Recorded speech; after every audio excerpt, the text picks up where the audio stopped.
Hello everybody, welcome back to ESPN's Football Forecast with myself, James Allcott, Nubaid, Haroon and Pippa, Monique.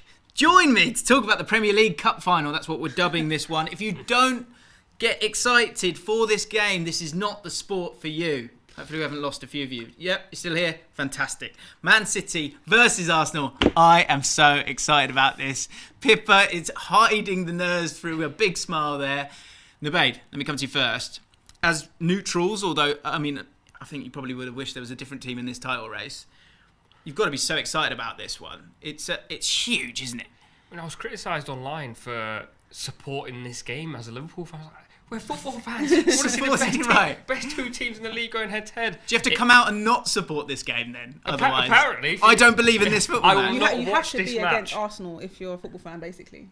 Yeah, no, it's not that. It's just not. Let's not go down that road, man. Arsenal fans really want this siege mentality that the world's against them. I'm fully on board with Arsenal. Have been all season. But that's a line, mate. No, that's a line. Bring on the online critique.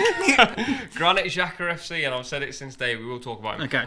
I honestly think this is how you want a league to be somewhat decided. I think there's still a long way to go, and there will be twists and turns. But if Arsenal go to City and win, you must think in your own minds the title is decided. Yeah, we often kind of look at the games and go, well, they'll get these points here. I mean, I've got about 3 videos out of it the last couple of weeks. It's been fantastic. And when we look at this game, with the last 3 games for Arsenal being draws, not defeats, draws, but the last 4 matches between Man City and Arsenal being all Man City victories. On paper, as excited as we are about it, we're probably slightly less excited than we were 2 weeks ago, 3 weeks ago, because there's been let's call it a wobble with Arsenal. How are you feeling about the wobble, and will that wobble steady in time for this game, do you think? I hope it does. I'm feeling frustrated, and when you said I'm in the wrong sport if I'm not excited, I definitely am then, because I'm a bag of nerves.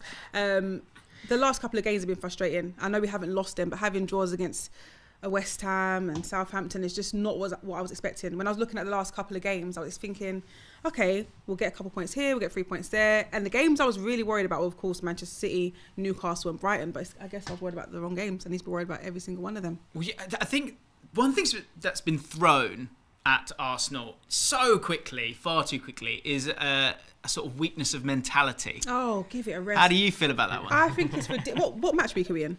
What match week? Yeah, 30 something. 32, 33, I think maybe. it's insane that people have waited 30 something weeks to say all of a sudden Arsenal have got a mentality problem. Where was that in week 12, week 15, week 20 when we've been top of the league the whole season? It's not a mentality issue. Every team this season has had a wobble. Every single team. Some bigger than others, so we can't go a whole season flawless. Yeah, it's frustrating it's happened towards this part of the season, but you can't call it a mentality.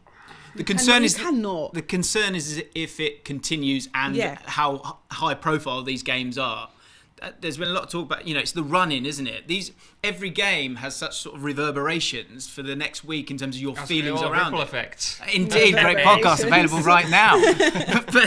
but I would say that initially after the first game, I said, look, take a breath. It's one game. They looked great against West Ham initially and then kind of lost their way. The Southampton game felt different though, didn't it? But again, it's kind of the other way around, obviously. They were 3-1 down and got something from it.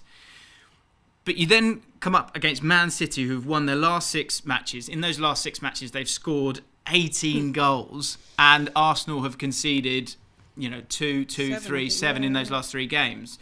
The big battle here, I think there's key players all around the pitch, but the thing that I'm struggling with when it comes to Arsenal getting something out of this is control. Playing against the Man City side that will inevitably have that control, defensively, will Arsenal be able to cope with that? It depends how Arteta goes for the game. I know a lot of Arsenal fans are desperate for a change. Let's be more pragmatic. Let's drop the high line back by 20 yards. I don't think Arteta will do that, but if I'm Arteta, I'll probably look at the United game where Rashford played through the middle and they were just hitting diagonals over the top of that City defence. It's changed a little bit with City in the sense that they do now dominate the ball more because Stone steps into midfield. But there's no Ake as well. I know we're going to touch on that, and I think it'll be Laporte at left back. If I'm Saka, I'm licking my lips because Ake's a very particular sort of fullback. He'll win his 1v1 duels, but he's not going to overcomplicate things. Laporte will overcomplicate things. He's a ball player defender. I just keep looking at this game and I can't see past one element, which is the battle between Haaland and Holding. UK. You're allowed to say his name. I don't know. Was you going to say his name or not? I just feel Someone else is coming in and said about it. I feel like Arsenal fans are really piling in on Holding, and I think it's fair because you've gone from Saliba to Holding, but at the same It's time, still unfair. and I think when it comes to a title running, when these games are such high pressure, every change has to matter, and if the change is a poor one, and unfortunately for the guy who came in, you are going to be the one that gets it in the neck. And I think in this situation, he's in that position. And so when they take on City and Haaland's coming down the other end, Haaland's picking on him 110%. Haaland avoided Saliba actually when they met at the Emirates. He was on Gabriel. I think they won a penalty, or they could have won a penalty. Holding done a good job in that FA Cup game, though. He done a good job. Are you telling me that, or are you telling yourself And that was at the Etihad, so I'm hoping he does the same.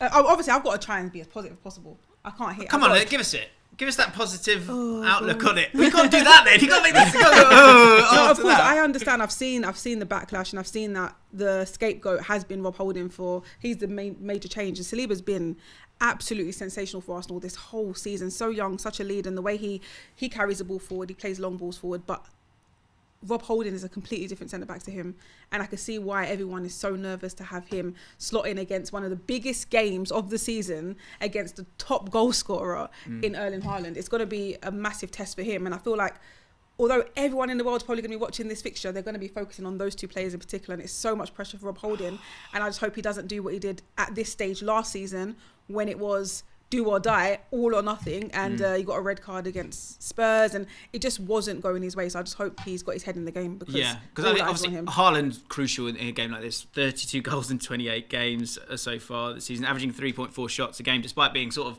an advanced forward / poacher. That's the thing I wonder with Holding, is that again when we talk about control, Man City aren't going to sort of hold back and hit you on the break. They may be able to play in transition quickly, and Haaland is incredibly dangerous there.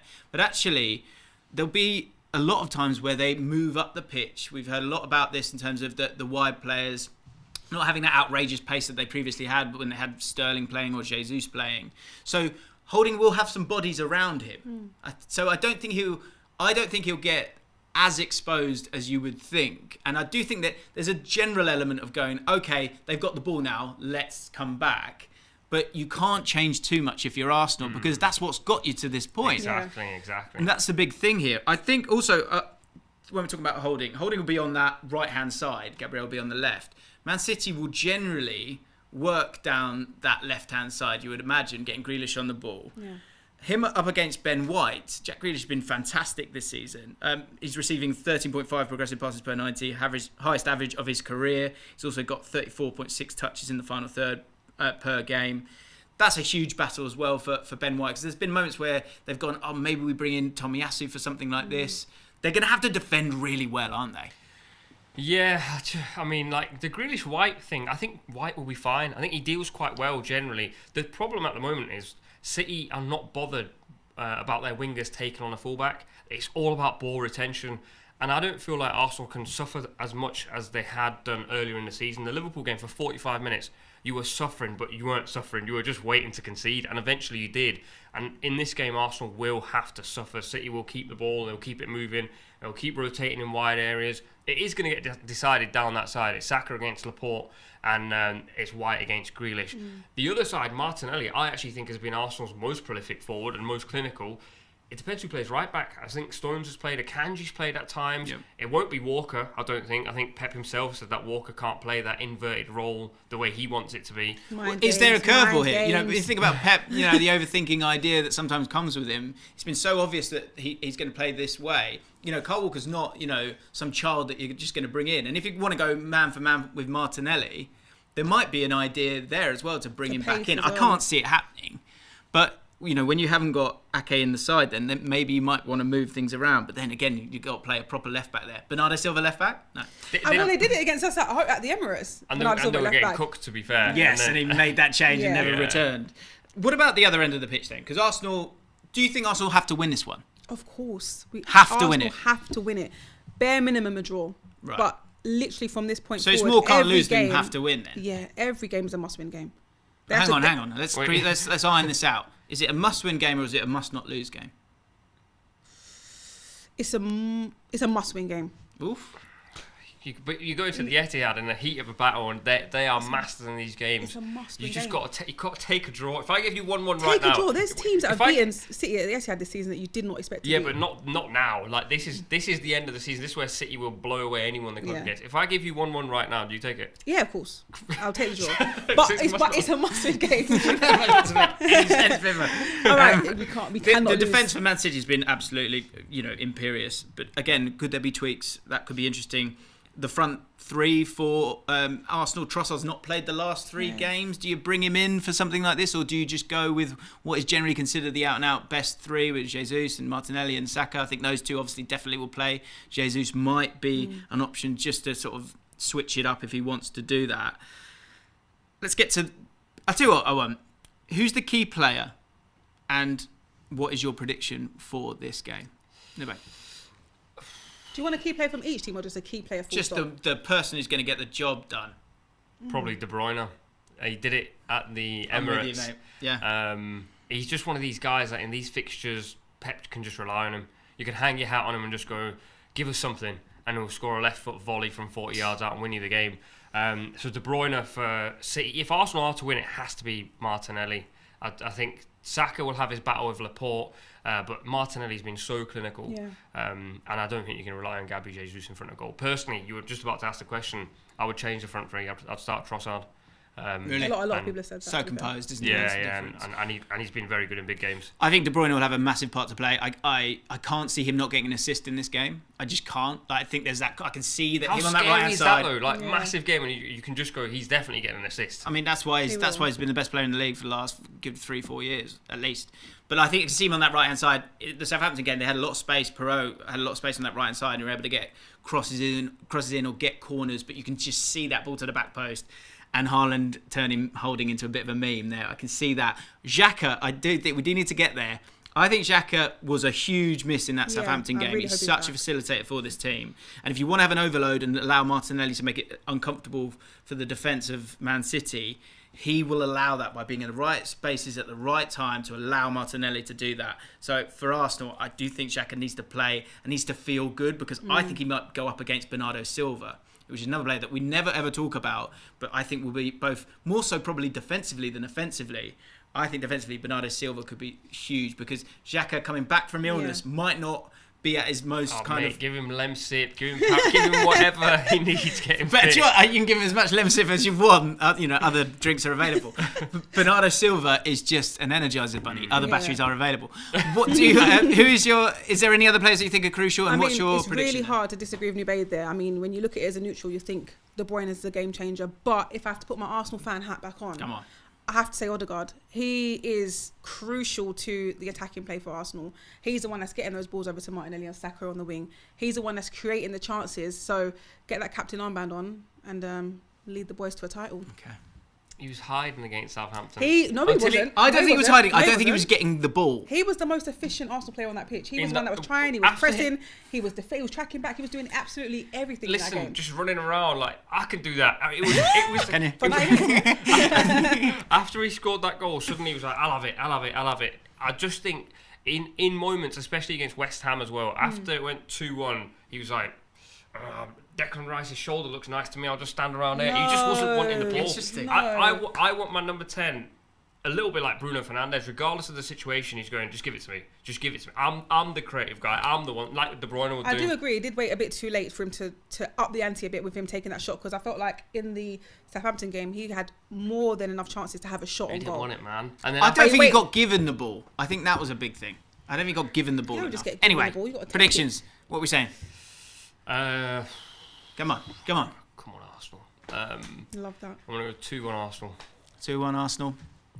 I'm going to go 3-2 Arsenal. Whoa, it's a classic. Goals Okay, galore. I'm going to go for 3-1 Man City. I think they'll absolutely destroy them. What do you think? Let us know in the comments down below.